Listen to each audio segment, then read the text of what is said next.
Because if you repress, you never rest. Boss. Repress, never rest lah. Write that down.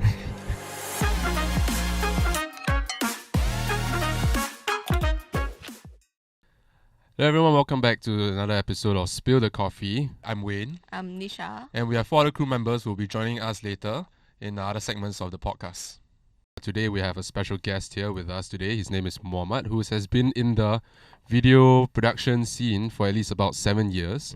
And then, so today we'll just be talking and discussing with him, hearing his thoughts and also his inputs, and also sharing with us like insights about the industry that we have actually maybe not known about before. And yeah.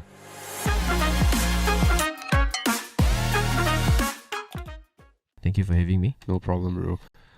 So okay, why don't you just tell us a little bit about yourself, like within the 7 years of your video production thing, or like storyline, the storyline that you were doing your video editing or video producing, the darkest timeline I guess. of the video production timeline. Okay, so I started off video production in SCDF. SCDF. Yeah, I was kind of like thrown into it straight away. So after NS? After that, I went out to find job at a creative agency. So that one was more of like I was on the agency side instead of the production side. Agency is a lot of like smoke and mirrors kind of thing. You, if anything, you play politics more than you do work. Correct, yeah. I mean, okay, you do work, yes, but at the same time, you kind of have to maneuver like, it's not based on merit. It's more of like how nice you are to the creative director, how much these people like you, that people like you, which is similar for all things also lah. But that was my first experience into this. And I was like the in-house video person, so everything, edit, shoot and all that. Then after that was, I think I sian because they never raised my pay, and then I was doing everything. Wow, but Yeah, that you was mind if I ask like roughly how much at the point in time? I started with 2.4. 2.4 Because for I everything. polygrad 2.4 for 2.4. everything. for everything. Damn. And then at the end of it, I got like 2.7. It was like Ooh. 3 years. Yeah, it was 3 years of that. So that's why like I kind of took wedding jobs. So weekend got wedding jobs, at night got club shoot, that kind of thing. So Is it a club shoot?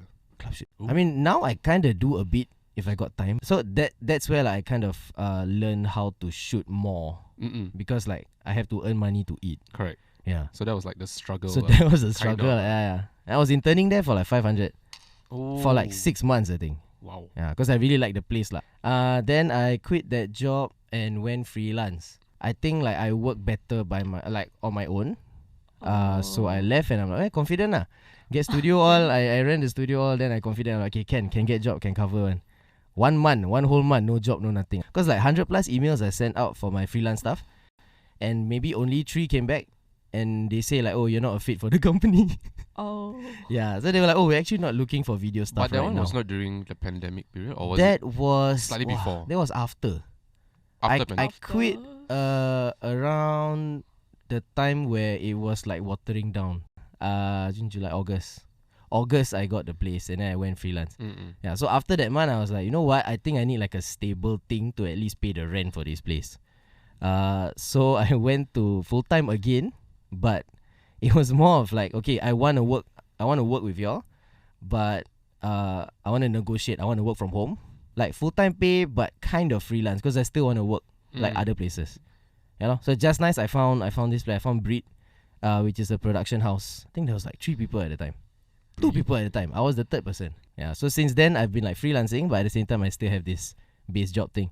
Yeah, but then, I mean, what do you think like is attractive about this industry? You know, that probably draws people in, like people like yourself, right? Like what do you think is attractive that drew you in, but also like, yet again, what like the common struggles that you all would face as like video enthusiasts? For one thing, it's if you're working in the creative scene, right?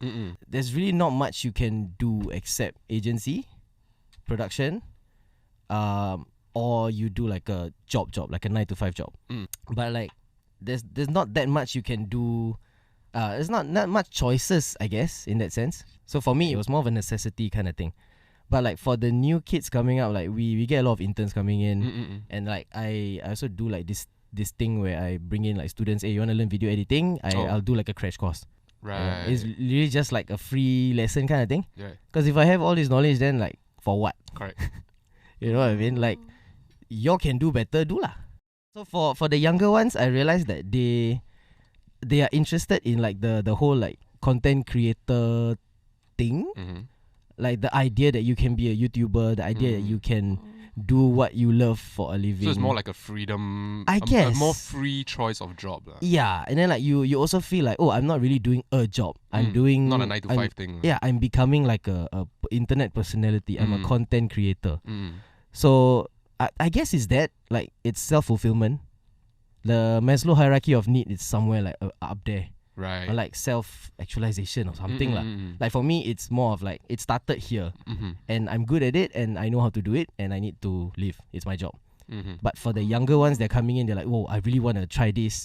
I want to do something I love and stuff lah." It's like that passion, like that, right? Yeah. More like Yeah, something like that. So like how often do you like think like people like you who are or in this industry, like how often do you all think you're actually burn out? I think it's an ongoing thing. So it's like an everyday burnout kind of thing, or like Okay, burnout is more of like how to say. It's kind of like how you see it. It's how you approach the burnout situation thing. Because if you repress, you never rest. Wow, boss. Repress, never rest lah. Write that down. So if you repress everything, like you're tired, you just like tahan, right? Then you just coffee, never sleep properly all. Eventually things will catch up to you. Yeah, because you're just like so caught up in it. You're like, wow, I need to grind, and I need to wake up early and then do this, do that. Then eventually you will reach a burnout. But if you were to compartmentalize your burnouts, right? You do a bit and then you realize, wow, shag, tired. I need to get some rest. I need to eat food. I need to eat properly. I need to drink water. I don't do that much lah, but it's a conscious choice lah. You're like, I get this one small burnout and then I can carry on work. And then after that, another small burnout and then carry on work. So if you break it down, it's a lot simpler, or like it's a lot easier to deal with. Yeah, balance your life like that. Work-life balance stuff lah. So you say it's like very subjective lah in terms of how one will experience it lah. Correct. And it's also, I mean, some people don't even reach that burnout stage because they just naturally are content creators. Oh yeah. Like you see the kids on TikTok, bro. I cannot say. The idea that they can churn out content every single day without having to like have a sort of writer's block. Yeah. They don't Like need motivation.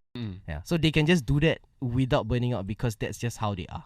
Right. Yeah, so subjective. But considering like you've been doing this for like 7 years, right? And like let's say TikTok trend only came about like what, maybe 2 years ago max? 3, I think. 2-3 years ago, right? So like, but then considering from the start that you have, from the 2015 mark, right, around there, till current, like how do freelancers usually like keep up with the trends? Let's say for TikTok coming into trends, the game. Wow, that's the thing that I always have an issue with. Oh, yeah. So that's, I would say like that's my Achilles heel as a video production person. In terms of like video trends, they don't live long. True. It's like a phase kind of thing. It's like a fad. A fad, yeah. It's not that sustainable. Sustainable, yeah. Correct. Should we go next question like that? Next question is already the next group already. Oh, okay, thank you so much, Muhammad. No worries. Right, thanks for sharing, bro. So like for right now, we'll actually hand it to the next pair. So I think up next we will have Gigi and Marilee, who will take over and also proceed from there lah. Okay, hi. So I'm Gigi. I'm Marilee. Yeah. So let's just dive straight into the second segment. Let's focus a bit more on video editing. So about the industry, right? Can you walk us through the process of like a regular project that you will get? Let's say like a music video. We start with pre-production, which involves like the conceptualizing, like what's the story, what's the vibe and everything. Then you put into a deck. You have pre-production mood board, you have storyboard, you have the storyline, you have the script or whatnot that you need. Then after that pre-production stage, we go into sourcing. The producer goes into sourcing for like the props, for the actors, the talent and everything. So for the initial part, right? Uh-huh. The pre-production. Is it like you do everything? No. No. So like, Most you have of a these team. projects, I never do everything. Oh, so you have a team with you. Yes. Oh, yeah. okay. So the do everything yourself is more of like the smaller projects. So let's say the TikTok video or like a YouTube video kind of thing. Things that you can handle by yourself with your own small crew, or like just by yourself or small crew, like 2-3 people. But if you're talking about like the corporate stuff, or like the stuff, the industry level stuff, whatever that may be, Okay. the pre-production involves like a lot of like brainstorming. So you have people doing concept, you have people doing storyboard and probably mood board together. You have like script writer, you have producer, talent, the person to get to the talent agency to get the talents, prop master, everything lah. Art Like a direction. huge crew lah. For let's say Yeah, for quite. one project, how many days you need for Wah. one project? It ranges from 1 day, like 6-7 hours, to maybe about a month. With post production. No. Pre-production Only pre-production. Yeah. Because like you usually you do it for a client. So you Yeah. have to go back to the client for any changes or whatever. So they're like, oh, we don't like this thing. Can we get something else? Go back to the team, and then the producer has to go back to all these people. These people have to get back to the producer, back to the client, back forth. So if they're fussy, it will take a lot of time, and it's even worse if you have if you are the production house, you have to do it for an agency. The agency gives it to the client. So So you it takes have longer. it takes a lot more time lah. So you have to go Right. here, you have to go here, and back and forth. Yeah. So But- that's just pre-production. If a customer is fussy, right? Mm. Do you get paid more for it? This is the thing that the producer does Okay. before you sign the contract, before you do the invoices and everything. So you let them know, you kind of set the limits, like minimum changes 3. If they say like, oh, we want unlimited changes, okay, then you bump up the price. Okay. Yeah. Then they say like, okay, this project's gonna spend 1 month versus this project's gonna spend 1 year. So the budget depends on that. Oh, interesting. So like literally like everything is like written down in a sense. It should be, yeah. Good. Yeah. So some of the productions, like when if the producer is not that what's the word? Not that experienced, or like the crew is like very young and they're like, oh, we want to do things differently. Then they skip that part, then it becomes a trouble later. Sometimes. Not all clients are like from hell. Some of them from purgatory, still okay. And if you're lucky, you get client from heaven lah. The very nice kind, like, oh yeah, this is good. Let's just shoot. Yeah, then that becomes smooth sailing. But then there's also the issue of like, okay, so after the pre-production part, the actual like shoot dates, that's another thing that you have to consider. Like if they start getting fussy there, because like sometimes before you even get to the client, right, the agency will have to wayang first. So during the shoot, sometimes the agency will have to come and be like, oh, this is okay. I think this is good. I think you should change this thing on the spot. Then the production house will be like, yo, what do you mean? We already printed the whole book. What do you mean you want to change the page 37? And then like they have to go to the art team. The art team has to be like, okay, let me send someone to get that page reprinted. Then once the agency okay, then agency will go to client. Oh, okay, we did this. Then maybe client say, oh shit, I don't want this. Then it will just delay lah. So that's where like delays during shoot come from. Then everyone kena overtime, that kind of. I see. So that's the production part, as in that's the shooting part. Then goes to your final question about the editing, right? The post-production. So after all of this is done, they will wrangle the footage, they will get all of the files passed to the editor, and the editor will do an offline cut. Offline cut, which is just like a very rough, like tuck. Here's like a rough sequence of how it's gonna look. And then they will do like a few rounds back and forth. Then we go into color grading, sound mixing, and then like finally the online edit, which is where maybe like effects or motion graphics or something. Then you get that final one. So it's a few rounds back and forth of that.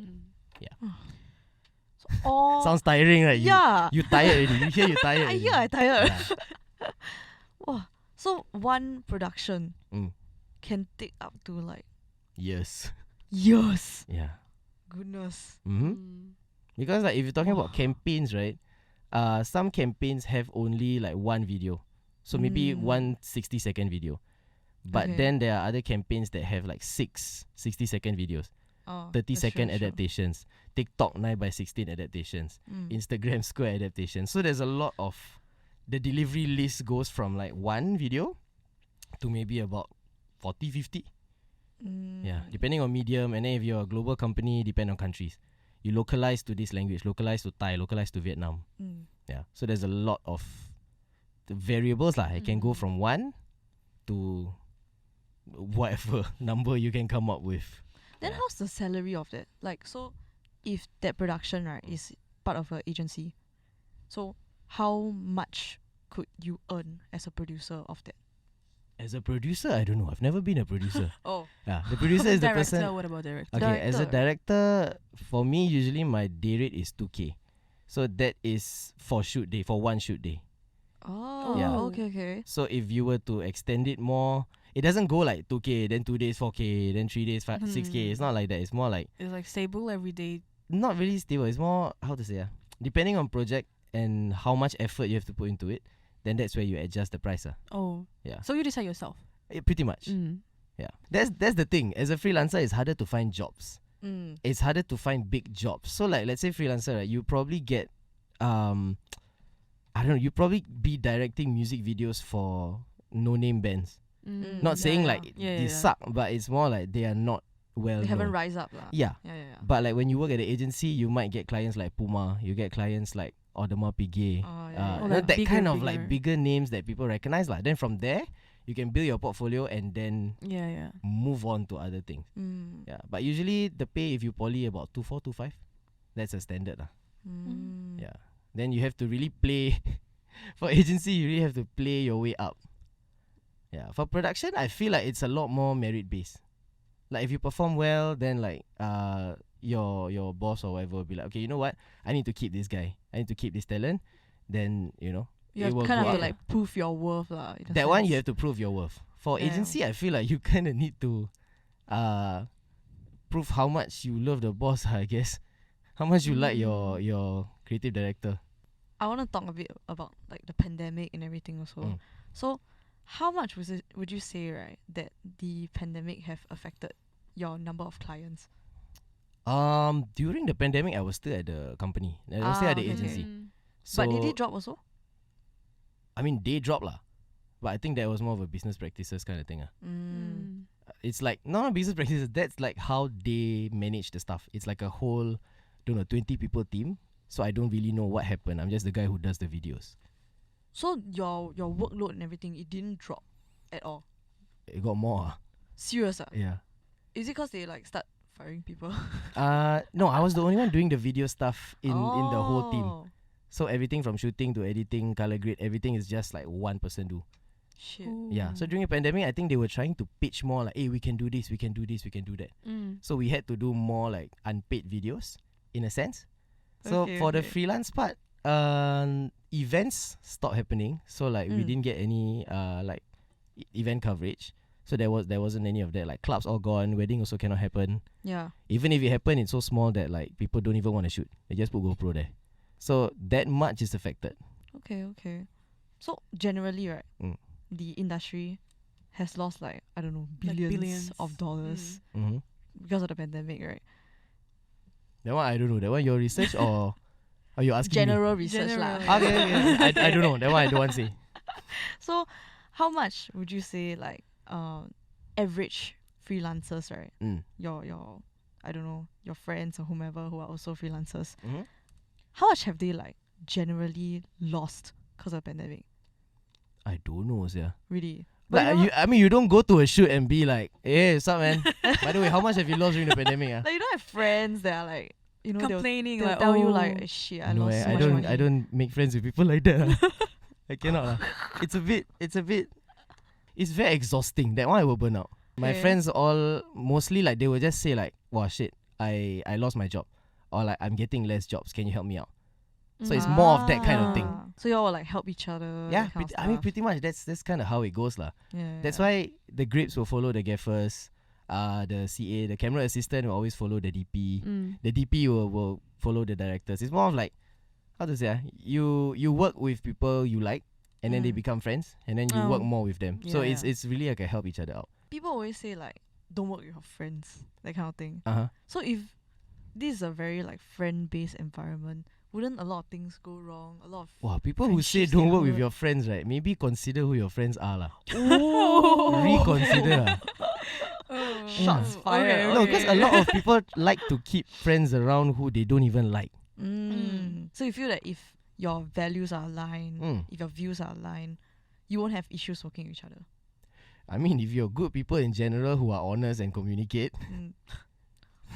Yeah, True, okay. true. Like that's Makes like sense, the makes sense. general thing, lah. yeah, lah. As long if you can edit, I can shoot. I'll do my job. You do your job. We can work together. As long as, As long as you can communicate and you're honest with what you need, and the Mm. other person can fulfill your needs, then okay. Yeah.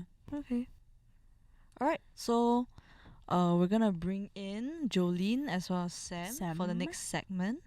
Yeah. So thank you so much. Thank you. Hey, I'm Sam, I'm Jolene. and we're back for the last segment of Spill the Coffee. So, alright, let's get things started.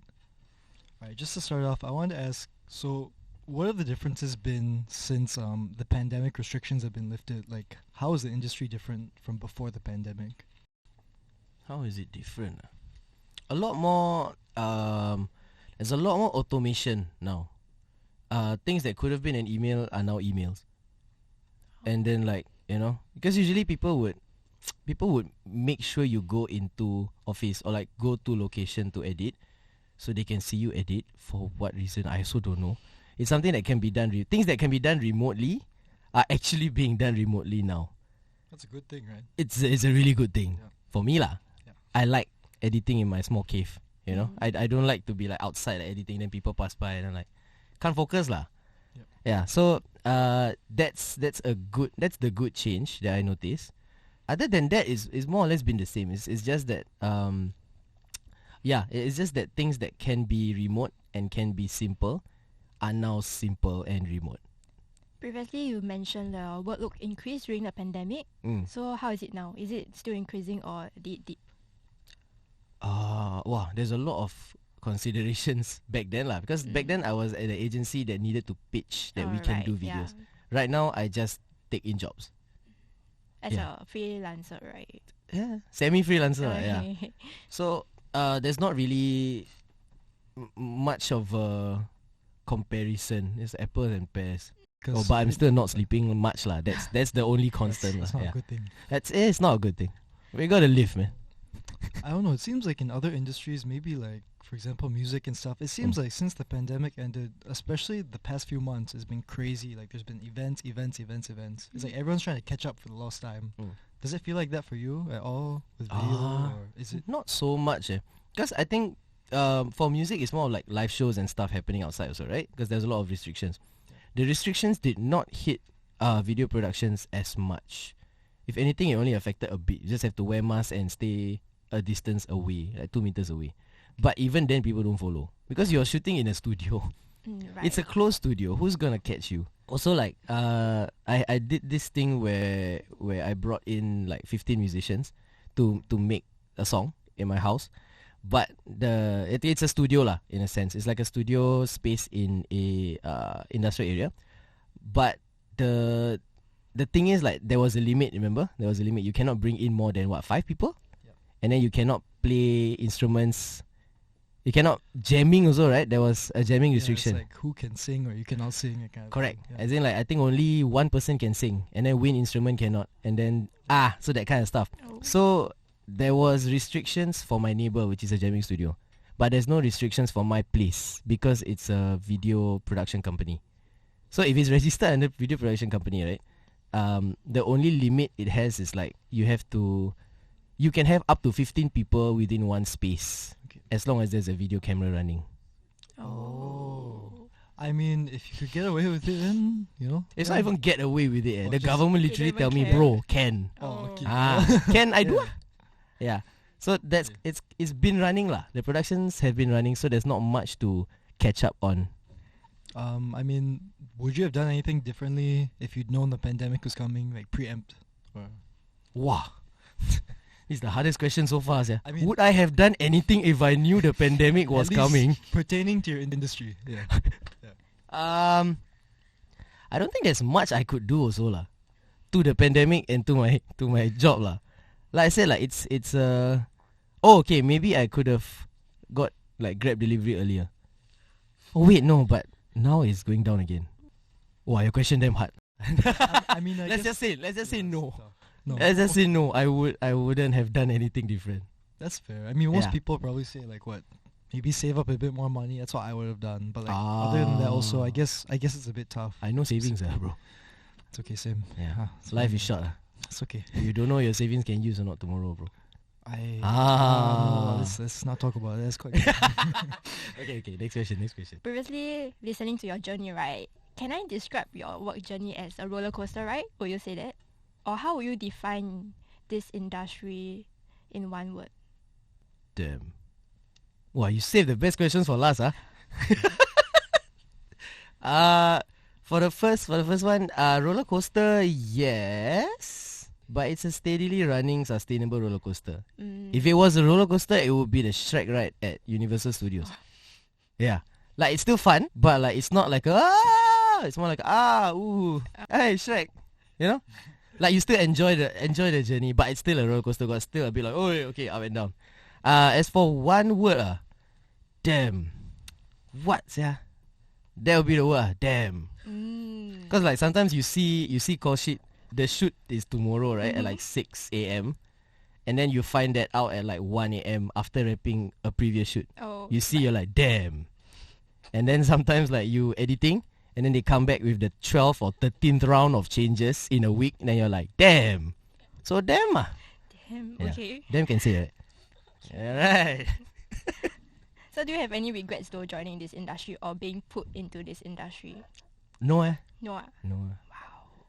Why would I regret? Because it's very tiring, right? Like you said, like production can like what, a year? Take up a year year? or something. Oh, I've never kena that one. Oh. Yeah. Oh, okay. I mean, if I kena that one, I'm sure the money will be enough to cover the tired. I can buy bed and sleep. Yeah. Actually, kind of going off there, I'm just curious because I don't know much about this, but some friends who I guess do video and film, they say like there's almost like a certain trajectory for like your career. Like you can kind of know if you get into it and you do the commercial side, it's gonna go here. Like, do you feel that way, or do you feel it's quite open, like it's limitless, like what you could do? It's very open. It's kind of too open in a way. Okay, You got play the new Pokemon or not? I haven't, but my sister did. Yeah. So I Do know you a see bit. her play? Yeah, just a bit. Okay, so to put it into that to explain it like that, right? The previous Pokemon games, you have like you fight 1 gym, 2 gym, 3 gym, 4 gym, 5 gym, 8 gym, Elite 4, complete. Then you catch all the Pokemon, correct? There's a certain way to follow, right? I think that's what you meant by like the trajectory thing. You can go up, grip, and then become careful, and then become Something like that, but also like, do you feel maybe specifically if you get into like the commercial side of things, do you feel that limits you? Because okay, I need to make money, I do this. Maybe the creative side, I have to take a step back. That kind of thing. Oh, that kind of limit. Yeah. Okay. Well, then my analogy cannot use. Cut. Limitations in terms of what you can do. Not really. I don't think there are any limits to that because like at the end of the day, we all need to make money, ma. Yeah. Eventually, everything needs to make money somehow. Yeah. So that's where like passion projects come in. That's where like the friends you make during production come in. Like you make friends with like a gaffer, right? Now you have someone that can light your stuff. And at the same time, like you don't even need to pay him because like you can barter back. If you're that good, right, you can be like, I will shoot something for you for free. Can I have you to light me something for free? Yeah. Okay. So like it's very flexible. You can go whichever way. I think what you meant is like creative freedom, right? I guess creative freedom, but also like, I mean, this is like a long shot, like for anyone, but like, let's say you want to be like famous director, like you direct the next Matrix or something like that, for example. Like, is that a possibility here, or do you think it's much more like to the commercial thing, and then like everything is a passion project on the side that's more creative? Wow. I think to direct big movies in Singapore, I guess you need to either have money or be born into a family of be born to a director father. I guess you don't have to be good. Really? Wow. Yeah. Okay. Why you think nepotism is a thing? I mean, I knew, but like, I thought to some extent, like Even you in have to music, have what? some skill. You notice that in music, right? It's not really about how good you are. it's about like how you maneuver it. That's And if you have nepotism on your side, easy. yeah, Yeah, that's how you get Nepotism to is the direct the key, next like big thing. everything. I mean, at the end of the day, for me, it's a job, and I get to enjoy the perks of that because my hobby is also this. Okay. So I kind of enjoy it, but it's also a job and everything. And my goal is not to direct the next Matrix. So even though it might seem maybe within the same industry, it's quite separate things. Yeah. Okay. Yeah. We just have one last question for Mm. you. So like, for anyone just joining the industry or like being interested in it, any tips like for them? How to survive in this industry, or like how to stand out in this industry. Yeah, get your foot in Wow. the door. Stand out. Yeah. I think if anything, try not to stand out if you want to make it your career. Oh. Yeah. Elaborate. Because you stand out when you how to say standing out might seem like a selfish thing because like it's never okay. One thing that I have to because I had this like ego death moment of like, oh, I'm the guy, I'm the creator, I'm the guy doing all these things. It's all about me, you know. Like it's very easy to go into that space. Like I'm the next Steven Spielberg, or what's the Singapore director, Eric Koo, or is it Adam Koo? Eric Koo. Eric Koo, correct. Oh, yeah. So it's like I'm gonna be the next Eric Koo, or what's that guy's name? Jack Neo. If I want to be the next Jack Neo or whatever, but it's not about you. You know, it's not about Jack Neo. It's about the 50 or so people in the costume department. It's the grip person. It's the guy who brings the water to the set so everyone can survive the shoot. You know, it's really a team thing lah. It's never about you. So, I guess consider that if you wanna make it your career, for the longevity of your career and your I don't know, mental health. Yeah. Remember that it's a team thing and it's never about you. Understand. Okay, I think that about wraps it up. Thank you so much, Mohammed, for coming on. Thank you for having me. Yeah, it's been really insightful, everything you've said to us. You know, I really appreciate the time.